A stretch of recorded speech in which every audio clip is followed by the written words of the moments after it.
Okay, so on the show today, Dr. Peter Lovatt. So Peter's work I've been aware of, I think, for about 10 years. He's often known as the dance doctor. He's done some really fun research. He knows the academic sort of evidence base for a lot of movement, psychology stuff, kind of inside out. And yeah, I gave us at the conference years ago and various points of contact. But this is the first time we've ever met. So Peter, good to meet you. And you too. Well, thanks for inviting me onto your show. I'm really excited to be here. Super welcome. Let's hear a bit about your journey. How did you get interested in the work you do now? Well, as a kid, I used to love to dance. Dancing was just the thing that kind of filled me with joy. I'd move around and groove and disco, and I loved it. As a kid, we used to do country dancing at school, and it was wonderful. I loved all of that. And I was rubbish at everything else. I was rubbish at reading, I was rubbish at writing. And in school, I had a very hard time being rubbish at everything that was written and read. But I was really lucky in my secondary school.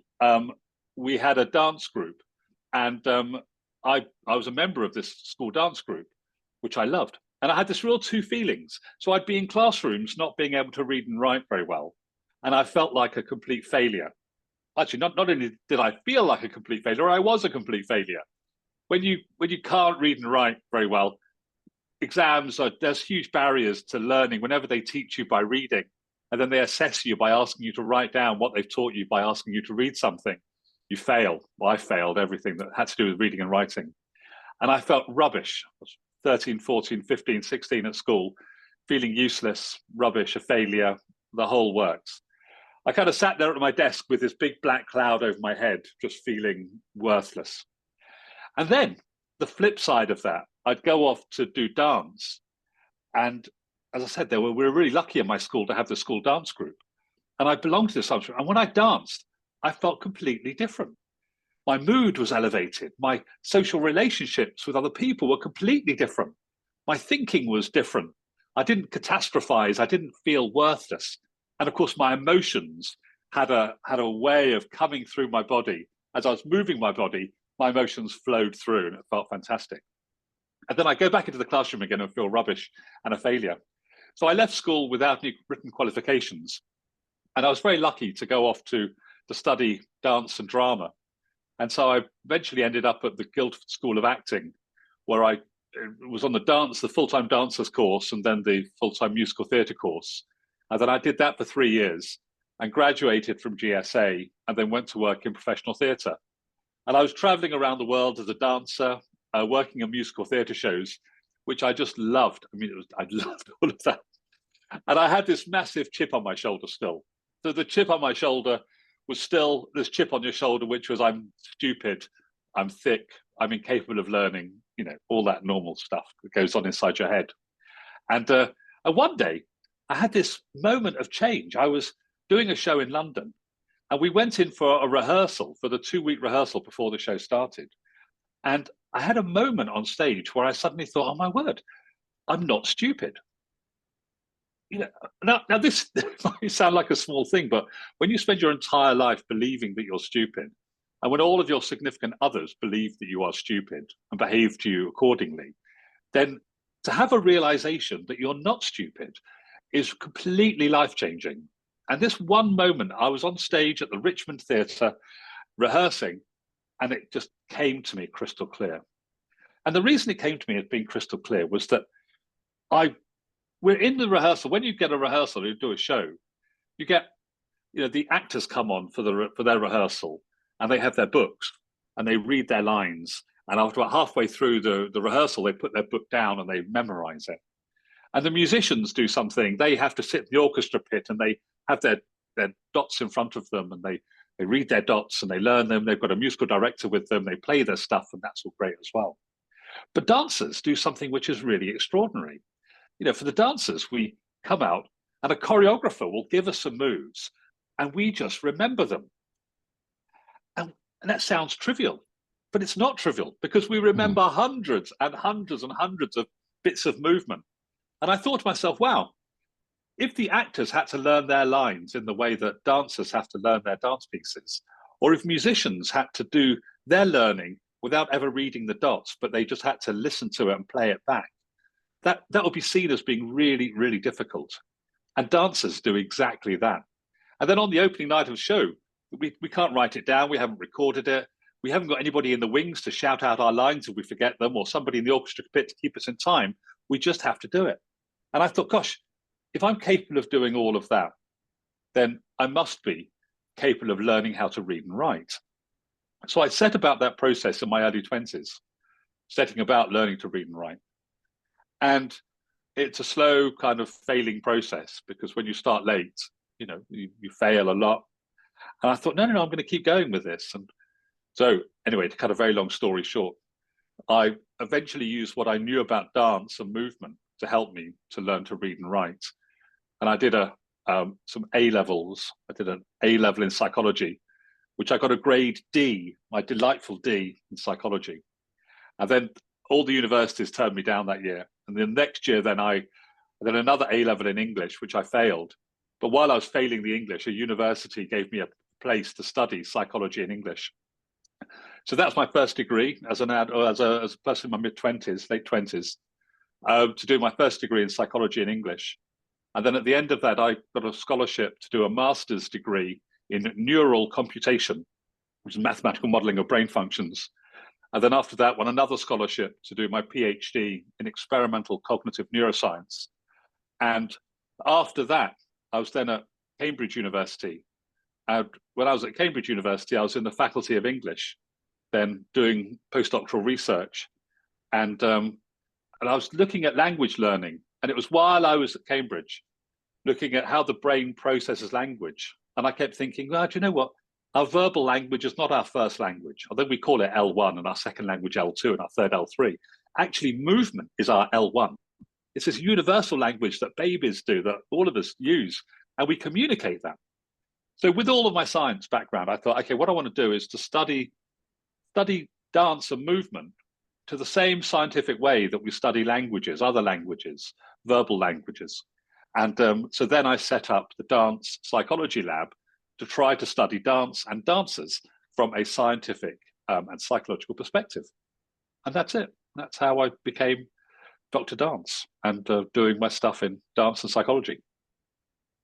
One thing I've always been curious about is why dance and not just sort of human movement? Is it this more accessible, personal interest? Well, it's really interesting that, isn't it? Because now dance, of course, I've had a real struggle with defining what dance is, or particularly defining what dance isn't, right? So we have human movement, of course, but there's something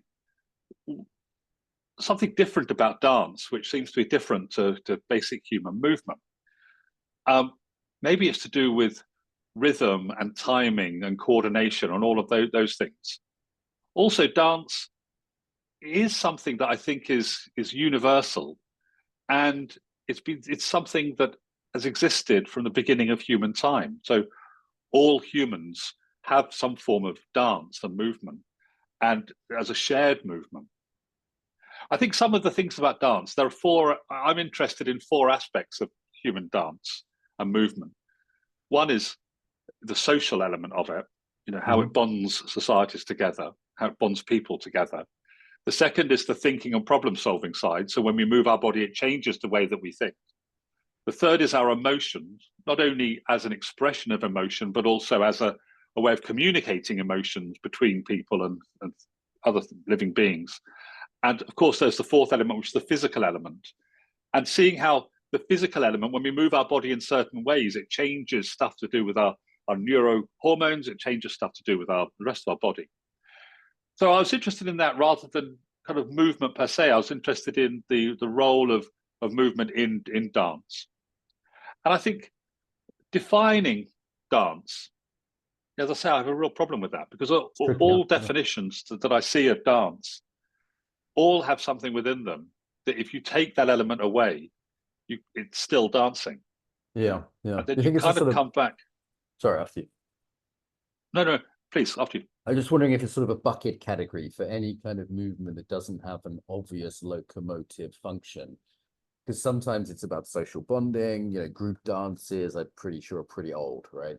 Sometimes it's courtship dance, that was definitely a thing for my grandparents' generation and still is in most countries around the world.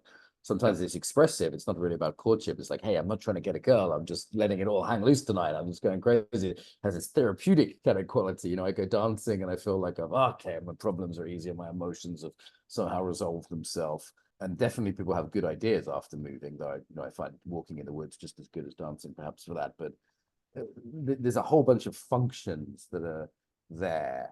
And as you say, like any definition, you go, well, it doesn't, what about this? What about that? You know what I mean? It's almost like a word we just say, oh, it's some sort of movement-y thing that's important, but it isn't about getting from A to B. Yeah, no, absolutely. Although some of it is this kind of functional movement. So if you have a kind of functional movement, you could have functional dance, and you could have creative movement and creative dance. So there are those, there are so many different ways of moving. I found in my book, when I was trying to define dance, it just became where dance starts. And dance kind of starts with a heartbeat. And so we have this dance, our body dances and our brain functions in a kind of rhythm. When we're looking at certain brain activity, what's happening is our brain is functioning all the time. There's stuff firing all the time. But the times when it's interesting is when it's coordinated, and when you get this kind of coordinated action across the different sets of neurons going on. And then we get this coordinated movement in the brain, which is doing something interesting in our brain. Well, we are doing something interesting. And so I think, with lots of our work now, we don't call it dance. So when we're working, what I'm particularly interested in working now, I've left the university, as I was still working in an educational context, is thinking about how do we get people moving and dancing who don't choose to move and dance. So how do we get this? So you say the word dance, there's all sorts of barriers, right? Like, don't dance, that's gay, that's this, that's that. There's just a whole bunch of things that come up, right? Exactly. We've done some surveys of thousands and thousands of people, asking them why they do and don't dance. And the reasons people give us for not dancing are, they don't feel competent. They think they're the wrong type of person, whether that's the wrong sex, the wrong gender, the wrong age, the wrong culture. Everywhere, there's always lots of wrong things about those things that people say that's the reason they're not dancing. People believe they haven't got the right body to dance. But all these kind of ridiculous notions. But when we ask people if they move or not, they go, yeah, of course I move. Yeah. And even some people have restricted movement. Of course, you don't, even people with extremely restrictive movement can dance. So dance carries with it a lot of weight, and a lot of assumptions. People get very scared. If I talk to an audience and I invite them to dance, then they freeze. But if I invite them to move, then they don't freeze. They're very happy to move. Then they're just scared of dancing. To do 10 years of Aikido before I dared to dance. And then someone pointed out that my Aikido is very fluid and dance-like, and I took it as an insult. And then eventually I realized I was being silly and started to dance, and I was quite good at it because I'd learned pretty good body mechanics at that point. But it really was a barrier for me, so I can relate to that. Why was that? Why was dance a barrier for you? Why was it embarrassing? Well, culturally, I think we live in a very unusual culture. North European, North American white male culture, particularly, I think is one of the few cultures in human history where dancing is not normal. So I just came out of that background, like men didn't dance where I come from. So, it was a me too. Unless they were drunk, maybe at a wedding, maybe once a year. But it was funny. I said to some people, I work with the rugby team, and I said to them, do any of you dance? They went, no. And they said, we go clubbing on a Friday night. And I said, do you dance there? They go, yeah, of course we dance there. And they go, but that's not dance. That's not the dancing you're talking about. And I go, no, it is the dancing I'm talking about. Right. You're going clubbing and you're having a groove. That's dancing. You're dancing. They go, oh, yeah. But it's, I'm there to pick up somebody or blah, blah, blah. Yeah. Men often dancing for courtship purposes primarily. When a baby dances, like when you see, say, like a 2-year-old who's just about standing up at a wedding, for example, and they're there in their cute dress or whatever, and they start sort of wobbling, trying to, like, what are they doing? Like this is the sort of untrained, previous, there's not that much social learning that's gone on. What is that? Okay, well, we know that's innate, right? So we get the little tiny children, even 7-month-olds, you get them there, you play music, and some really interesting scientific studies have shown that when you play music to really young kids, 7-month-olds and up, they start shaking their body in response to the music. And they're shaking their body and they smile. It's amazing. So they're shaking and smiling. Now, of course, what's happening here is sensory motor couplings going on. You've got sensory information coming in, and it's activating automatically the premotor cortex. So the premotor cortex is the thing that gives you an urge to move. And then, of course, that activates the motor cortex. And then the motor cortex, not only do you have an urge to move, you can choose to move with it as well. So you can choose to let that thing happen. Now, of course, all of us have this notion of sensory motor coupling, where we're getting sensory information, we have an urge to move. And then, of course, it activates the premotor or the motor cortex, and then we either move or we don't move. And of course, those little tiny children are doing that. And you can see also the social bonding element in there. Now, we know, of course, that there's functions to this. Also, scientific studies have shown that when little tiny children and older children and teenagers and adults and older adults, when they move together, then 4 amazing things happen. So the first is people report liking each other more. So you move together, even a group of strangers, and you like each other more. The second thing is that people trust one another more. So there's more trust. Of course, that's a nice thing of social bonding, that increase of trust. The third element is that people feel more psychologically similar in terms of their values and what their drives. And that's again. And the fourth thing, this is really I found fascinating, was that people show a higher level of pro-social behavior when they've been moving together, in a synchronized way. So, of course, even little tiny children, those little 2-year-olds you're talking about, are more likely to show pro-social behavior towards other people when they've been moving with them in a synchronous way. So we've got this function of movement. So I believe that humans are born to dance. We know there's all kinds of evidence to suggest that humans are born to dance. And so you get even 2 or 3-day-old babies, you put headphones on them and you play and you measure their brain activity. Then we know they perceive rhythm and they have an expectation of rhythm. So you can play them a rhythmic tune or a rhythmic stimuli and then take some of the beats away, and then their brain will respond to those missing beats because there's called a mismatch negativity hypothesis. They're kind of expecting that rhythm. So we know that really young kids are born with a rhythm, and we know that there's movement in a very automatic way. And then, of course, we have all these social bonding stuff that goes with it. And the reason we stop that later isn't, I think, because our brain evolves out of that or our brain develops in a way to stop us dancing. But then we get the kind of social issue of what, social judgment. It's like, we probably weren't born to wear clothes. And so, we cover our body because of some kind of shame to do with our body. And we kind of cover our movements of perhaps for some ways because of some kind of shame associated with the way that we're moving our body and the things that communicates.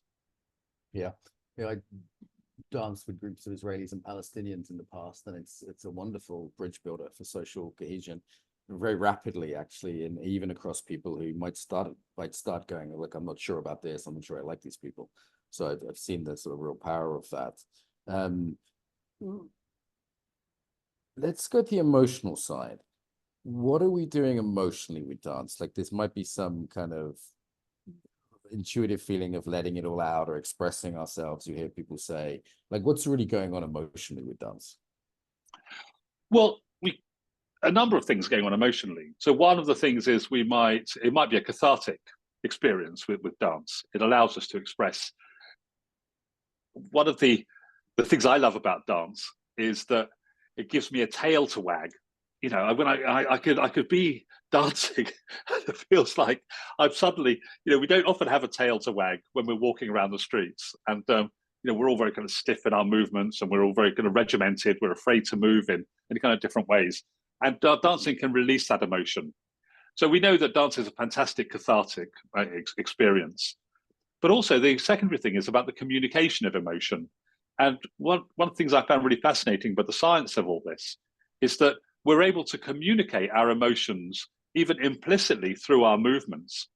And of course, comes with this idea of catharsis. We release emotion through our body. But what's even more extraordinary than that is that other people who are watching us move can then perceive the emotional state we're in as a function of our movement. So the other human brain must be able to pick up those movement-based signals, and it tells them something about the emotional, or it gives them a way of interpreting the emotion that's coming out of that of the person who moves. Now, we all know if we're looking out of the window and we see our very close friend walking down the street, we probably know, even from a long distance away, whether that person is in a happy, bouncy mood, or whether they're really thoroughly depressed, or whether they're agitated. We can tell those emotional signals from the way that they're moving. We can even tell that with strangers too. What I've been interested in looking at is the different types of emotions, and just look at how complex the emotions can be that we can still communicate, and see what happens with people, the way we interpret movements and the complexity of that.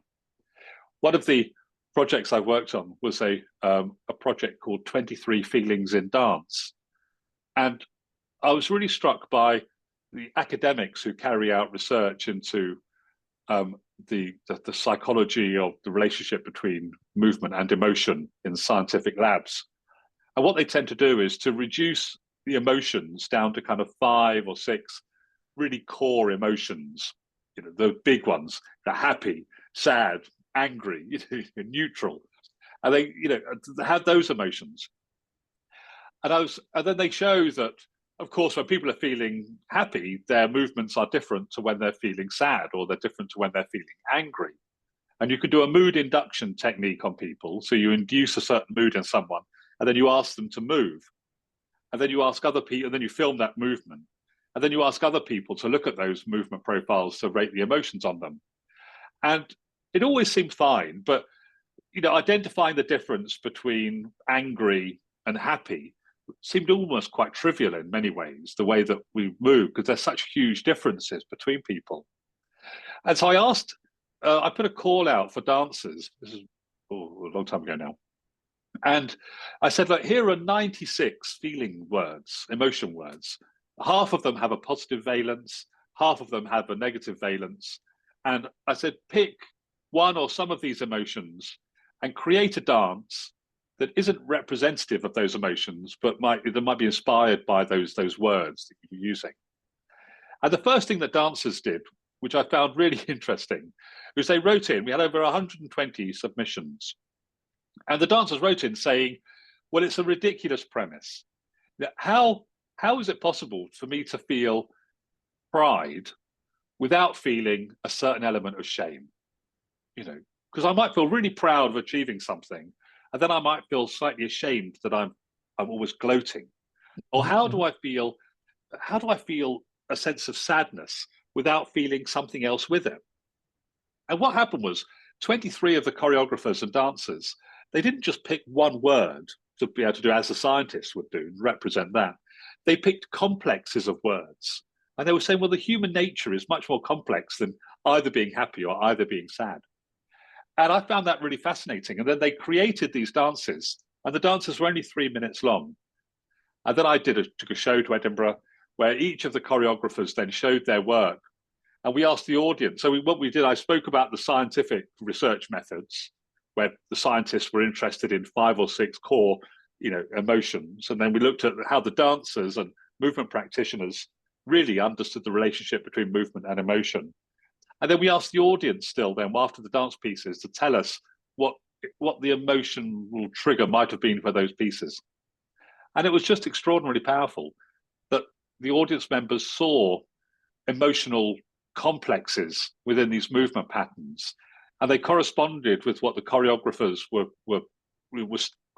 stimulated by.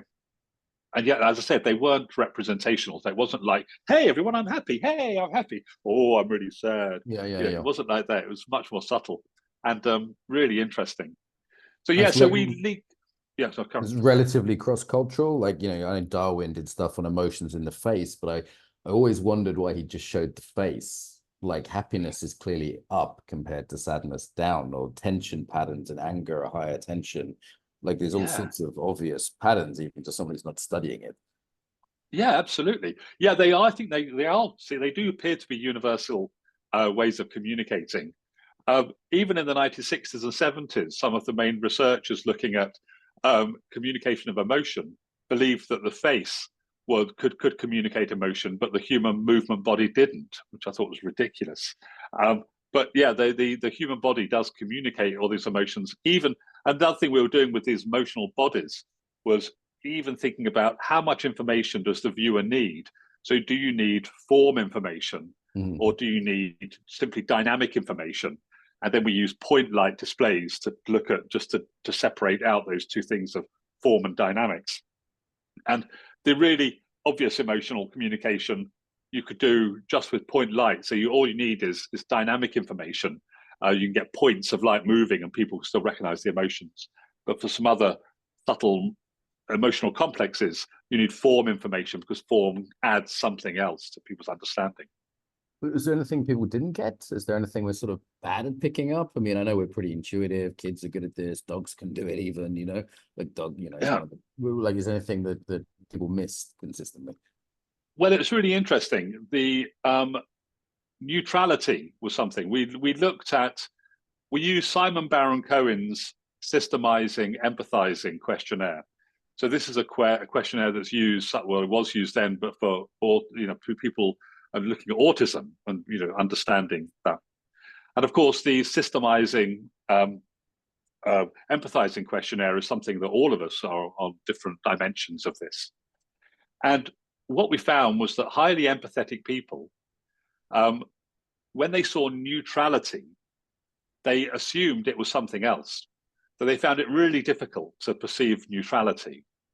Whereas people who were highly systemizing, so like engineers and people who were really highly systemizing, they were convinced there was nothing there. So when we showed neutral movement, or movement that wasn't inspired by a particular emotional stimuli, then empathizers would see things that aren't there, because they would say, oh no, that represents sadness to me. Or there's somebody else saying, oh, that represents happiness to me.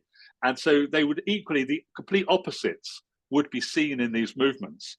Whereas the systemizers would just go, no, nothing, no emotion there. And I'm confident of that judgment.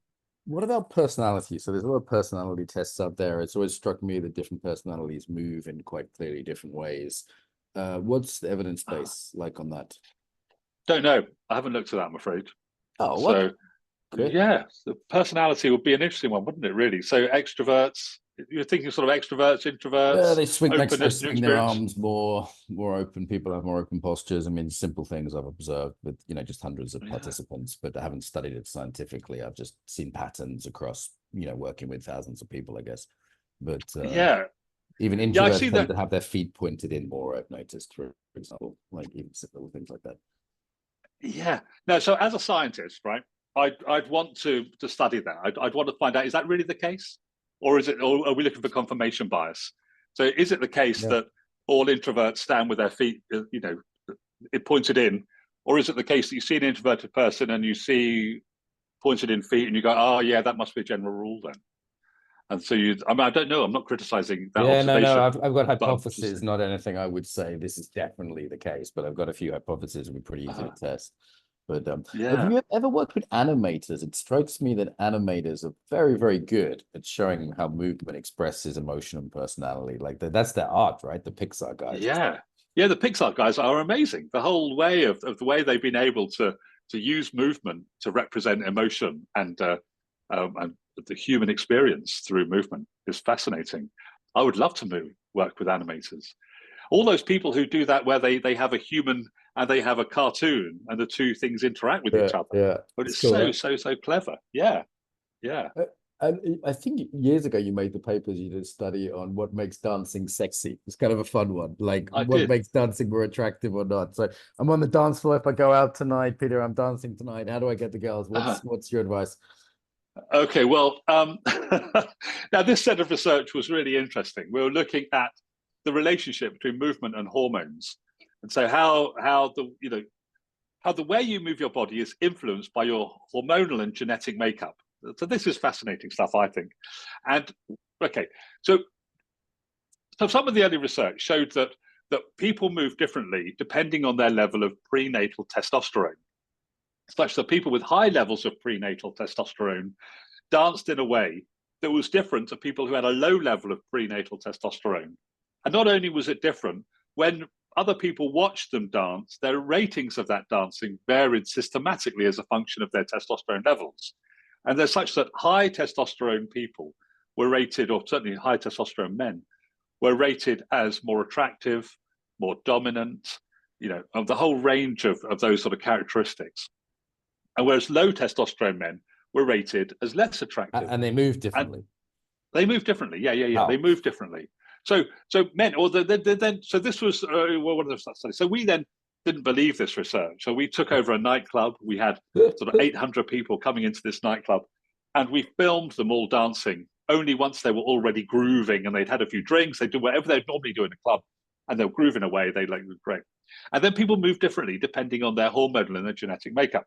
We found that for men, low testosterone men used to just, do a really simple movement, really on the beat.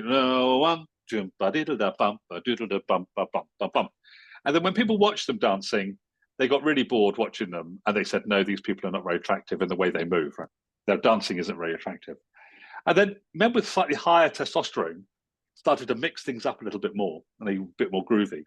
And people with the really high levels of testosterone started to do three things when they were dancing. It was amazing. Their movements, first thing they did was to move the top half and the bottom half of their body differently. So there was something visually interesting happening at the top and happening down the body and happening at the bottom as well. The second thing they did, they would cut the rhythm up in different ways. So rather than just go boom, two, ba, boom, ba, ba, do, ba, they start moving their body, going, oh, 1 and 2 and 3 and 4 and 5, 6 and da, da, da, and they'd move their body in completely different ways on the rhythm. So they cut the rhythm up. And then the third thing they did, they would look around the room and they would pick out other people's movements, and they'd start using their movements in their own movements. So they'd be picking those movements up and sharing those movements and creating their own movements on the basis of other people's. And then when people watched them dance, they found them really attractive. So they found now bigger movements as well. Yeah, they were slightly bigger movements. Now, of course, you could have all of those things. So you could have, more complex movements, and you could do it a bit smaller. But of course, in a club situation, sometimes the bigger movements are the movements that are seen. And if your aim is to be seen, then bigger movements, And this was not current testosterone, but like the testosterone, like based on like finger size or something from. Exactly that. So the original studies, the original studies were looking at prenatal testosterone, which is measured on it's something to do with the difference of the flange of the middle of one of these fingers, which grows more. And so your 2D, 4D digit ratio is different.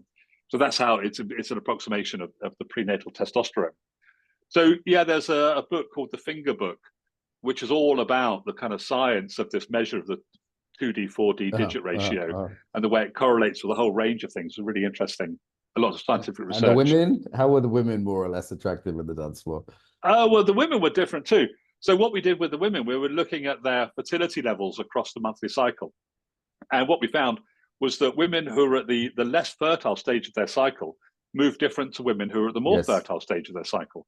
And so women who are at the less fertile stage of their cycle, they'd be moving and they'll be fine. But anyway, well, the major difference that we found was that women who are at the more fertile stage of their cycle, they tend to isolate their body more. So they might isolate their hips or isolate their shoulders. And so there'd be some isolation happening in their body. And then when we asked people we put life-size videos up on, we projected life-size videos onto a wall of these females dancing. And the people doing the ratings of the dancing wore eye-tracking glasses. And we just said, look, watch these people dance and tell us how attractive they are. And what we found was that those women who are at the more fertile stage tended to isolate their hips more, for instance. And then the people watching would then spend more time looking at the hip region, and they would say, oh, yeah, that person's really attractive. So not the hips move more, which would have been my hypothesis, but the hips isolated more, but that drew the attention to the hips. Exactly, yeah, that's right. Because what we found was that the people who were at the less fertile stage of their cycle still moved their hips, but everything else moved as well. So there seemed to be less isolation going on, and therefore the eye gaze bounced around the body and the ratings were less attractive.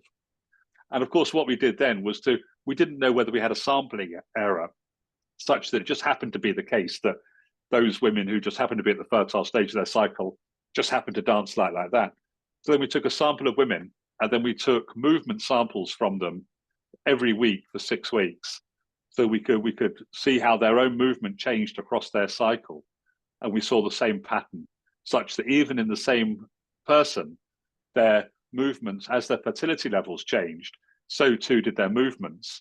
And then when their movements changed, then the people watching those movements, their ratings differed.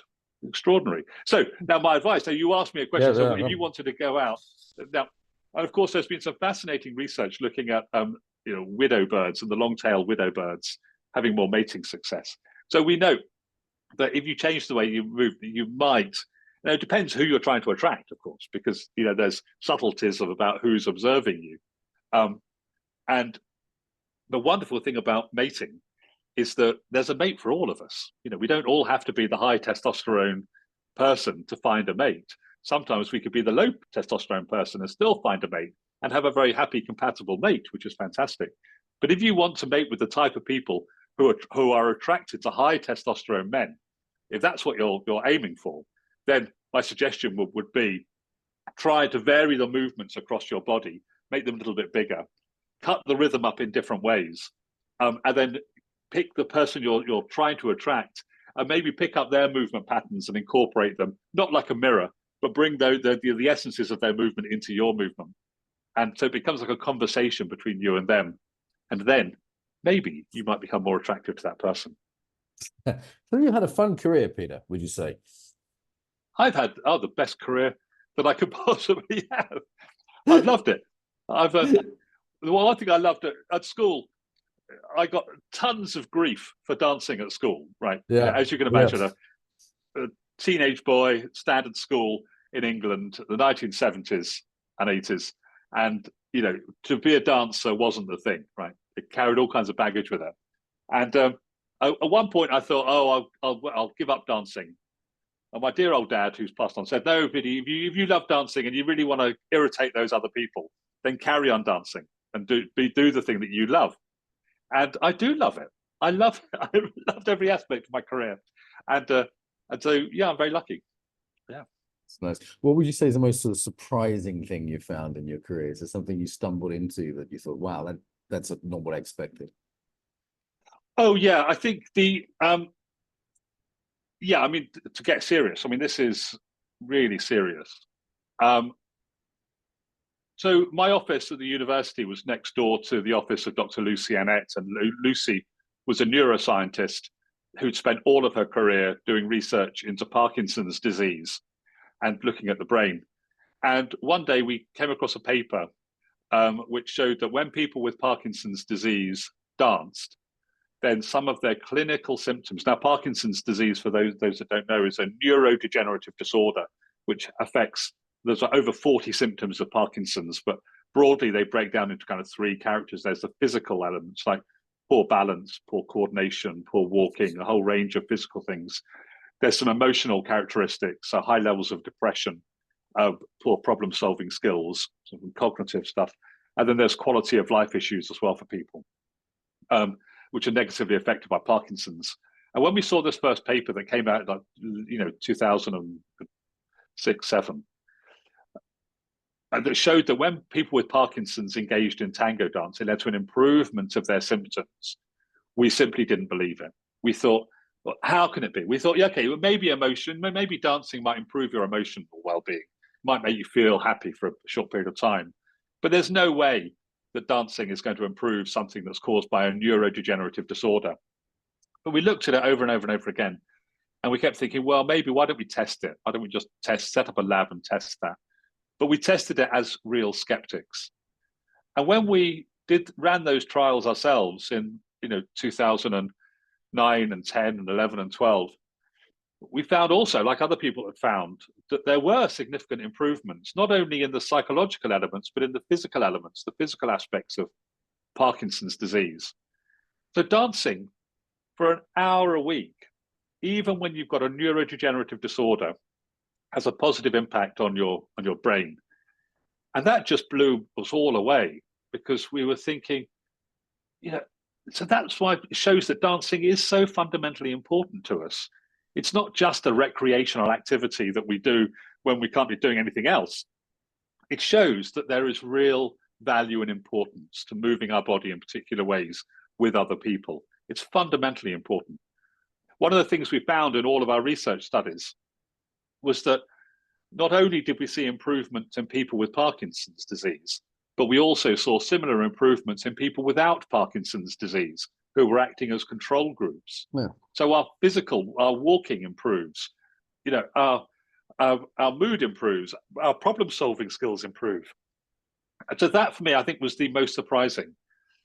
It's always been this notion that, the reason I'm a skeptic about some things that people say is that for us to be taken seriously by consultants who are looking after people with Parkinson's disease, so for us to be able to say, well, dancing should be on the prescription too. To convince those people, we need really strong evidence. But not only do we need strong evidence of that, we need to know where the boundary and the limit of that is. So we need to know what isn't true about dance. Yeah, I went exactly. I went to a Cecchetti ballet summer school for teachers, and I was at this Cecchetti ballet. Cecchetti is a form of ballet technique, and we were at this meeting, and then some guy was there, and he said, "Oh yeah, marking. You know how when dancers mark things with their hands, right? So they might have an enchaînement on they want to practice jumping up, and their feet normally do this, and they mark it with their hands." He said, "Oh yeah, well, the reason people do marking is because the hands are closer to the brain than the feet, and so therefore it's easier for people to remember it when they've done it with their hands rather than their feet." It's complete nonsense. I mean, it's utter nonsense. It's fantasy level explanations for the science of movement. There's no science that says that at all. There are all kinds of other reasons why marking is really good for us, and it is really good for us, but it's not because our hands are closer to our brain than our feet. And so as a scientist, I want to know which things are not true as well as which things are true. And I want to know things like, how much dance do we need to do to lead to an improvement in our symptoms? Which things doesn't it improve? Obviously, now not all dance is the same thing. So, are there differences between doing one type of dance and another type of dance on the impact? Right. And we found there are those differences. If we do a structured dance, it has different outcomes to if we do an improvised dance. And I want us to know that the subtlety of those changes. So yeah, I'm kind of driven by this notion of trying to understand the real science of behind movement and the impact it has, and for us to understand the limits of that. How much of it's out there? So your work, there's a few other people I've come across. I'm not an academic guy, so I'm not super into it, but people send me papers sometimes, or they send me links to newspaper articles on science on this. And then many people studying movement in psychology, essentially, the bigger field, or not so many. Yeah. So the psychology of movement, there's a huge literature on the psychology of movement. And there are other people studying now the psychology of dance. So in this country, in America, down in Australia, there are people in university departments. So Trinity Laban, for instance, there's the dance science group there of people. There are some people in Bedford, in Coventry. So there are the growing number of PhDs looking at this area. Now, and that's really important because we've got people now working with dancers at the Royal Ballet School in all kinds of different settings. Loads of people working, David Leventhal, of course, working in New York on Dance for Parkinson's, and all the, like 96 countries, I think David's work is extended to. So all of these things, so there's it's a growing field. And because the more we find and the more people doing research, then the more ground we can cover. As we move towards wrap up, let's imagine we lived in a far more dancephillic world where there was much more dance and dance was normalized, and young men and everybody else were into dance and people danced in groups, and it wasn't just the football matches we were doing coordinated movements at. What kind of a world might that be like if we dare to dream for a moment? Oh, well, wouldn't it be wonderful? Now, we have a company called Movement in Practice. And at Movement in Practice, what we do, we train people in bringing movement and dance into different settings, either in the business setting, the education settings, and to healthcare settings, and in everyday life. So we've got all these Movement in Practice facilitators who are now working in the world, lighting the world up with movement in places where it doesn't happen. What would it look like? Well, healthcare centers would have dance and movement sessions, and people working with dance and movement to help a wide range of clinical conditions. In an education setting, we wouldn't only have movement and dance in little tiny primary schools or in nursery schools, the dancer movement would go through all secondary schools and into tertiary education as well. We would get rid of this idea of just teaching people to sit in rows and to look at a lecturer and just listen to them and write stuff down. We'd give them the freedom to move. In business settings, wouldn't it be wonderful if we could help business people to be more creative, to be more socially bonded, to be more emotive in the work that they do? It would improve their bottom line. Oh, we do some work with McDonald's restaurants, working using movement for the mental well-being of their staff. So there are some organizations that really get it, which is fantastic. But wouldn't it be great if on every high street, rather than having loads of coffee shops, one of those coffee shops could be a boogie booth where, you know, we're quite happy. We can all make a cup of coffee at home really easily, but there's something appealing about going into a high street coffee store and buying a coffee. It doesn't take very long and it gives us a kick. Wouldn't it be great if we had a boogie booth in the middle of the high street? You could just walk down, go in for 5 minutes, boom, bam, bam, just lock yourself away in a room and move your body. In workplaces, as well as having toilets and little kitchenette areas, let's imagine every floor also had to have a boogie booth in it, where people could go and release their body and move their body freely, either on their own or with other people. Oh, wouldn't it be great if, like in some really advanced countries, where people dance in public, you know, like you get people in places like Hong Kong or China, where people are doing group exercises together first thing in the morning, and nobody except the tourists take any notice at all. It's totally normal. Just completely natural, normal thing. Wouldn't it be fantastic if we could get rid of this idea that dance was somehow for other people?